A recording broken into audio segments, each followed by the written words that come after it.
Assalamualaikum warahmatullahi wabarakatuh. Halo Velas, selamat datang di YouTube channel aku. Seperti judul video kali ini, kita akan menceritakan tentang kisah seorang Belle. Ya, Belle, nyonya dari Istana Kematian.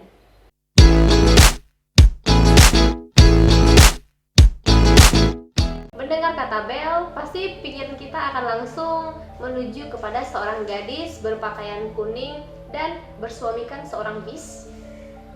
Ya, The Beauty and the Beast maksudnya. Tapi di video kali ini bukan Belle itu yang akan kita ceritakan, melainkan Belle yang lain. Kisah ini bermula ketika seorang pria berusia 49 tahun bernama Andrew Helgelian yang mendapati sebuah iklan berbahasa Norwegia yang dipajang di tahun 1906.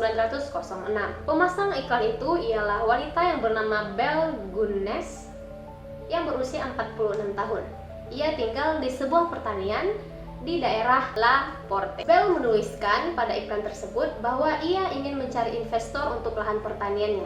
Di samping ingin mencari investor, ia juga ingin menjadikan sang investor sebagai pendamping hidupnya. Setelah Andrew membaca surat kabar tersebut, maka ia mulai bertukar pesan dengan Belle selama 18 bulan. Peluang-peluang bisnis yang ditawarkan oleh Belle berubah menjadi janji untuk hidup bersama antara Andrew dan Belle. Dalam surat-surat yang masih ada hingga saat ini disebutkan bahwa Belle menyatakan cintanya terhadap Andrew. Ia meminta Andrew untuk hidup bersamanya. Namun pada surat tersebut juga dibahas masalah-masalah yang membuat keinginan mereka berdua itu tertunda karena hal-hal yang berbau masalah keluarga. Dalam surat tersebut tertulis, "Kita akan hidup bahagia saat kau tiba di sini.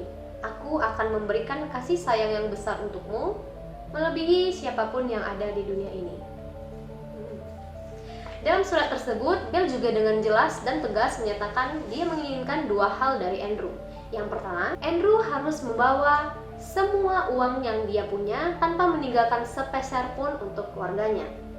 Yang kedua, Andrew harus merahasiakan kepindahannya ke lahan pertanian milik Belle dengan alasan bahwa kehidupan baru mereka bisa menjadi kabar yang mengejutkan bagi kedua belah pihak keluarga mereka. Padahal permintaan Belle ini terdengar sangat aneh, namun 1,5 tahun kemudian Andrew akhirnya tiba di kediaman Belle. 3 hari setelah kepindahan Andrew ke kediaman Belle, Andrew menukarkan 3 sertifikat deposit miliknya dengan mata uang sebanyak 2.839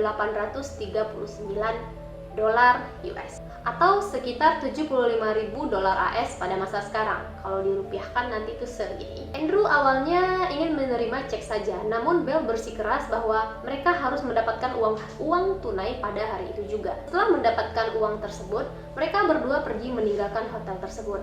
Dan hari itu merupakan hari terakhir di mana Andrew terlihat masih hidup. Lalu siapakah sebenarnya Belle? Belle lahir dengan nama asli, baca dulu ya, ini agak susah nih namanya, Brian Hill Polsdatter Storsat pada 11 November 1859 di Norwegia, tepatnya di daerah Selbu. Ia bermigrasi ke Amerika Serikat dan mengubah namanya menjadi Belle Peterson pada tahun 1881. Pada saat itu, ia bekerja di daerah Chicago sebagai asisten rumah tangga. Pada tahun 1884, Belle menikahi seorang satpam yang menjaga tos serba di daerah Chicago tersebut. Satpam itu bernama Max Diddley Anton Sorensen. Selama 1 dekade pernikahan mereka hidup dengan beberapa orang anak adopsi. Pasangan tersebut lalu membeli toko permen pada tahun 1894. Namun sayangnya toko tersebut selalu mengalami kerugian. Anehnya, beberapa saat setelah selalu mengalami kerugian, toko tersebut mendadak terbakar. Kesengajaan diduga menjadi penyebab dari terbakarnya toko tersebut. Namun polisi tidak membuktikan, polisi tidak menemukan bukti bahwa adanya unsur-unsur kesengajaan pada kejadian tersebut.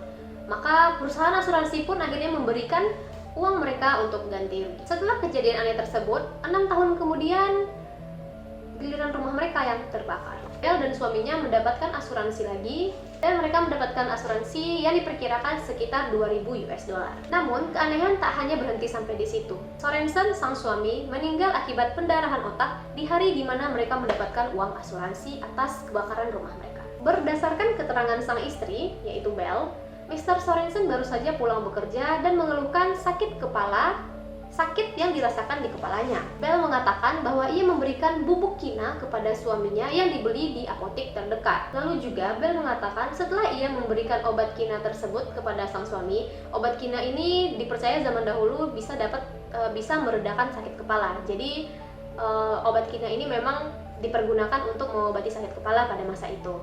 Oke, lanjut.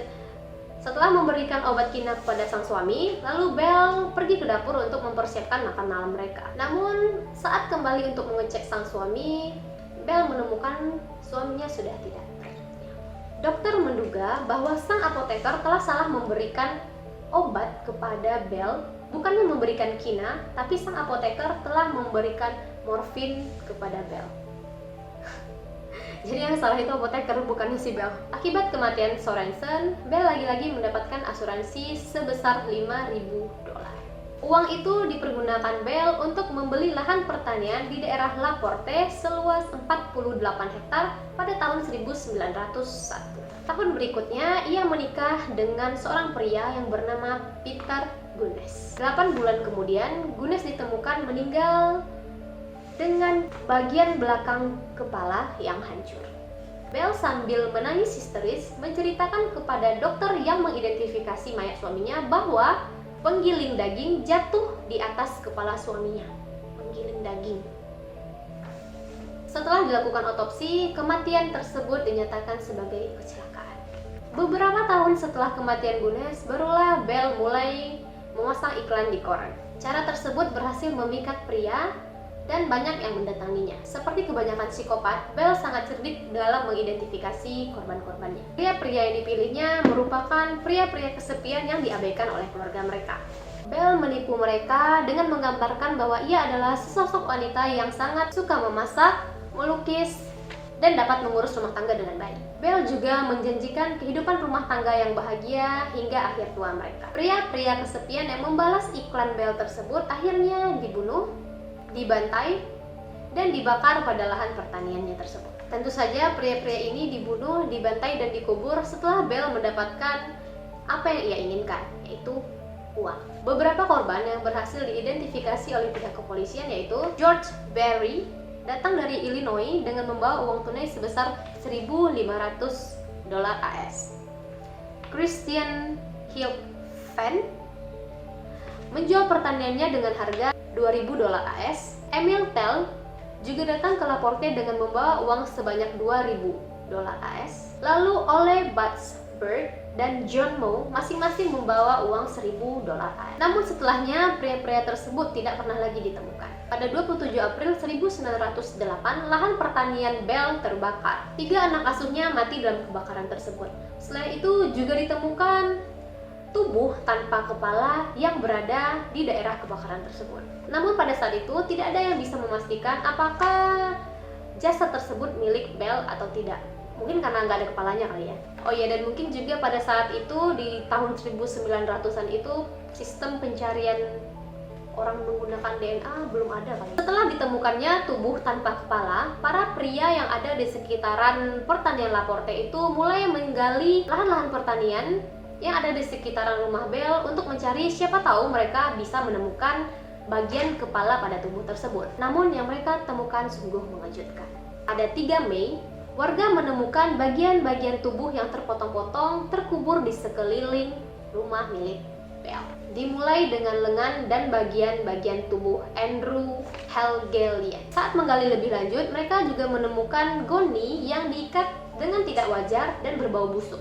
Terdapat beberapa bagian tubuh dalam goni tersebut, sementara tangan dan kaki berada di sekeliling rumah milik Bell. Setelah temuan-temuan tersebut, maka nama Bell memenuhi seluruh surat kabar yang ada di Norwegia. Orang-orang memanggilnya dengan julukan Hantu La Porte, Nyonya dari Istana Kematian, Raksasa Indiana, atau Putri Neraka. Jumlah korbannya tidak jelas. 12 mayat ditemukan di sekitaran rumah Bell. Namun Guinness Book of Record memperkirakan total ada 28 korban.